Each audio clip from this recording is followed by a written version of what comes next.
इस बार के लोकसभा चुनाव में जो क्षत्रिय थे, 24 में तो आपकी बहुत पकड़ है, उन्होंने साथ नहीं दिया। लेकिन 24 में कहीं भी संजीव बालियान चुनाव नहीं हारे, सब हर गांव में जीते हैं। जो ठाकुरों की पंचायत हुई, जो राजपूतों की पंचायत हुई, वो एक अपना दर्द था ठाकुरों का। पश्चिमी उत्तर प्रदेश में उनका मानना यह था कि 11 से 12 MP क्षत्रिय रहते थे, अब एक भी नहीं है। तो ठीक है, उनका अपना दर्द वो है, अपना दर्द उन्होंने उजागर किया और वो सही प्लेटफॉर्म पर लाके उन्होंने उजागर किया। उसमें क्या बुराई है? उसमें क्या बुराई है? क्या यहाँ 11 सांसद होते थे? हाँ होते थे, क्षत्रिय होते थे। और अब 0 है? अब 0 है। अच्छा, हाँ, ये दर्द था। हाँ क्षत्रिय, हम भी गांव-गांव जाते हैं तो ये दर्द बताते हैं। हाँ। दर्द है।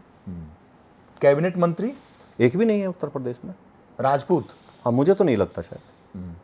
ठाकुर जयवीर सिंह पे भी अब मुझे नहीं पता, लेकिन मुझे लगता नहीं कि कोई क्षत्रिय कैबिनेट है, मेरी जानकारी के मुताबिक। मैं गलत हो सकता हूं, लेकिन मेरी जानकारी के मुताबिक ऐसा। भाई सपा हो, बसपा हो, भाजपा हो, इवन अभी पिछले योगी जी की सरकार में 6 कैबिनेट मंत्री थे।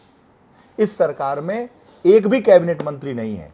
और ठाकुर जयवीर सिंह के को लेकर भी विवाद है कि वो पिछड़े हैं, दूसरी बिरादरी से आते हैं, नाम ठाकुर लिखते हैं। अब मैं जयवीर जी से मेरा कोई संबंध संपर्क है नहीं, तो मुझे उनके बारे में बहुत जानकारी है नहीं।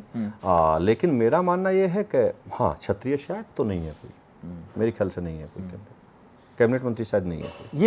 ये दर्द है। अब लोग चर्चा तो करते ही हैं, लोग चर्चा तो करते ही चर्चा करते हैं और उसका इम्पैक्ट देखने को मिला। हाँ, थोड़ी नाराजगी लोगों में रही, लेकिन फिर भी भारतीय जनता पार्टी के सभी साथ रहते हैं। और क्षत्रिय समाज तो 100% भारतीय जनता पार्टी के साथ रहता है। तो फिर ऐसा हुआ क्यों? अब वो रहा होगा कोई दर्द उनका, अपना कोई दर्द रहा होगा। उस किसी का भी कोई दर्द हो सकता है, उसमें आप क्या कर सकते हैं, हम क्या कर सकते हैं। अच्छा, ठाकुरों को दर्द क्या है यहाँ पे? देखिए, ठाकुर अपने आप को उपेक्षित महसूस कर रहा है। वो अपने आप को ऐसा, वो देखिए, ठाकुर की एक आपको मैं बता दूं, वो भारतीय जनता पार्टी का कार्यकर्ता है, भारतीय जनता पार्टी के ही साथ था, भारतीय जनता पार्टी के ही साथ है और भारतीय जनता पार्टी के ही साथ रहेगा।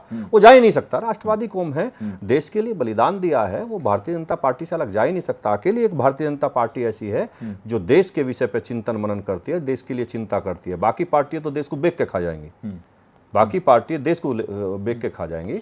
और राजपूतों ने, आपको भी पता है कि हजारों हेक्टेयर, लाखों हेक्टेयर जमीनें दान इस देश को अखंड भारत बनाने के लिए, अपने किले, अपने घर, अखंड भारत बनाने के लिए दान दिए हैं। तो वो राजपूत कभी भी इस तरीके का काम नहीं कर सकता कि जिससे देश का नुकसान हो। और देश को अगर बढ़ाने में कोई अपना योगदान देती है तो वो भारतीय जनता पार्टी ही देती है, भारतीय जनता पार्टी के नेता देते हैं, हमारे देश के यशस्वी प्रधानमंत्री नरेंद्र मोदी देते हैं। इसलिए मैं फिर आपको बता रहा हूँ कि क्षत्रिय भारतीय जनता पार्टी के साथ था, भारतीय जनता पार्टी के साथ है, भारतीय जनता पार्टी के साथ रहेगा।